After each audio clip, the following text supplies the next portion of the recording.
guys, and welcome back to my channel. Today I'm going to be talking about SEMIHYDRO and the pros and cons behind SEMIHYDRO. So if you're unaware of what SEMIHYDRO is, to put it very simple, it's pretty much a method of growing plants soil-free with added nutrients. So I choose to use LECA or clay balls or hydroton or whatever you like to call it. I buy mine at IKEA. You can also buy it on Amazon, or you can actually find it in hydroponic stores if you have any near you.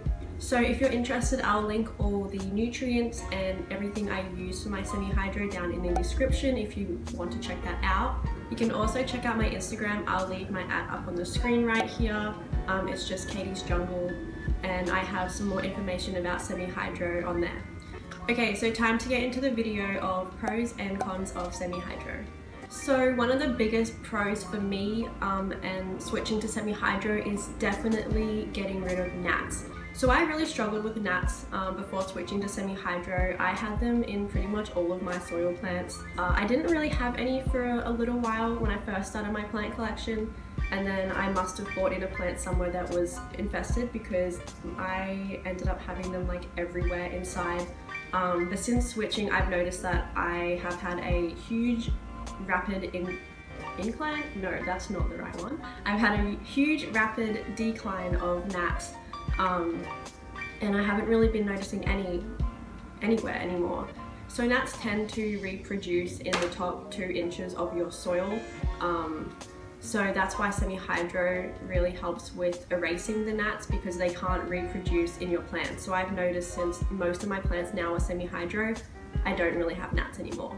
So along with erasing gnats, there's also less chance of other pests. Because the SEMIHYDRO plants are kept in a reservoir of water, it creates more humidity in the air and more humidity for the plants, which gives the plants a lower chance of attracting pests.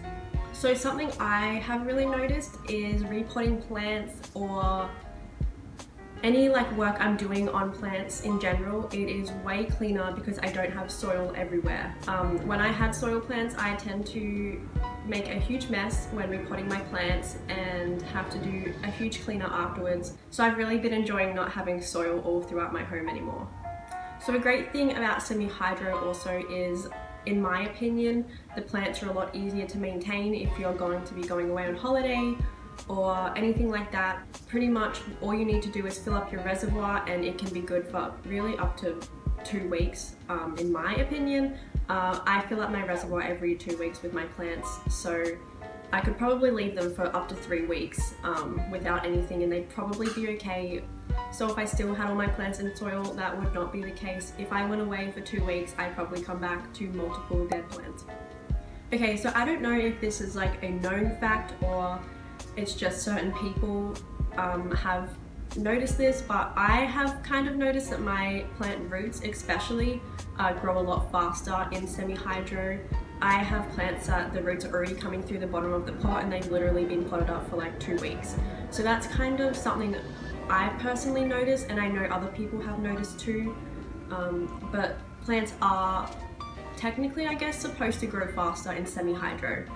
So the last pro I have for SEMIHYDRO is actually being able to control the pH level that your plants are, I guess, essentially growing in. So I actually have a pH control kit that I can test my pH, and I can also adjust my pH.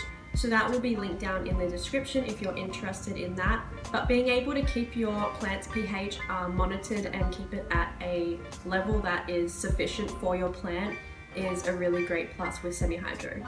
So moving on to the cons, there's not too many cons I personally have about SEMIHYDRO. One of the big struggles I've had with SEMIHYDRO is being able to find substantial, good quality information about it. I know there's a lot of information that has been thrown out on random websites and stuff that, in my opinion, I try to stick to the basics and what majority of people around me and Instagram are doing, just because I don't want to do anything that's going to hurt my plants. So a lot of SEMIHYDRO or soil free is pretty much just experimenting and finding out what works for you because of the lack of information that is out there. I guess it's slowly getting better because the community of people that I know that are doing semi-hydro is only growing day by day, and I'm constantly seeing more people with new information come out, and I've been finding a lot more information in the last few weeks, so that's really helpful. So semi-hydro can be expensive to start if you're going to be transitioning all your plants.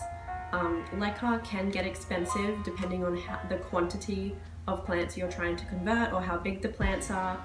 The nutrients themselves are expensive, but in saying that, the nutrients I bought will probably last me months and months and months. The only other thing I've struggled with financially too is buying all the pots, because before transitioning to semi-hydro I had all of my plants in terracotta pots, and now that I am doing semi-hydro I can't really use terracotta pots, so I'm having to purchase all new pots. But at the moment I've just been using little plastic saucers to hold the reservoir water right now, and that's working. So once you're established, the cost really goes down dramatically. It's really just the upfront cost, and that's the main chunk of it. After that, it will really just be keeping up with LECA and buying any new pots or anything you need. So converting plants can be difficult. I have only really converted plants that are easy to convert so far. Plants with bigger roots like monsteras, pothos, ficus, they're all very simple to convert, and they're pretty much the only plants I've started to convert now. Same with philodendron. If you have a plant that has really sensitive roots or a delicate root system, it could be more difficult to transition, and it might be a little bit more difficult on the plant. But at the end of the day, converting a plant is pretty straightforward. It's all just about getting the soil off as much as you can, and pretty much just potting it straight back up into the semi-hydro setup.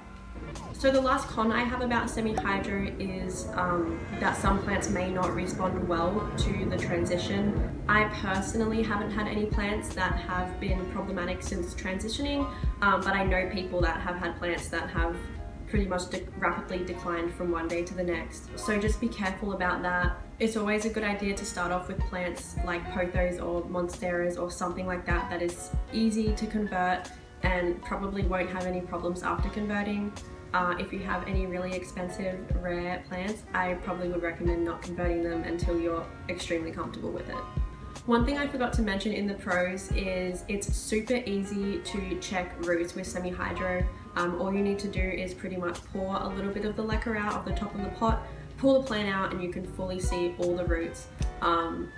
That's one of the things I really love about semi-hydro, is being able to really keep up with plants. With soil, you have no idea what your plant roots are doing underneath the soil, and that really bugs me. So semi-hydro definitely gives me that extra little bit of peace of mind to know that my roots are okay and I can check on them whenever I please. So at the end of the day, I really enjoy semi-hydro. I'm really glad that I made the switch. I definitely still have a few plants in soil that I plan to switch over soon, maybe. I have a fiddle leaf fig, which you might be able to see behind me. That one I'm a little bit petrified of converting, but hopefully one day soon it'll be done and I'll have a completely soil-free home. So far, the best things for me about semi-hydro was getting rid of gnats, getting rid of the soil mess, and just like feeling cleaner in general. My hoe feels cleaner since I've gotten rid of majority of soil. And yeah, please give this video a big thumbs up if you enjoyed it and maybe learned something about semi-hydro. I'd be really interested to know if you're thinking of trying it yourself. Remember to subscribe and follow my Instagram. So that's it for this video, and I'll see you guys next time. Bye!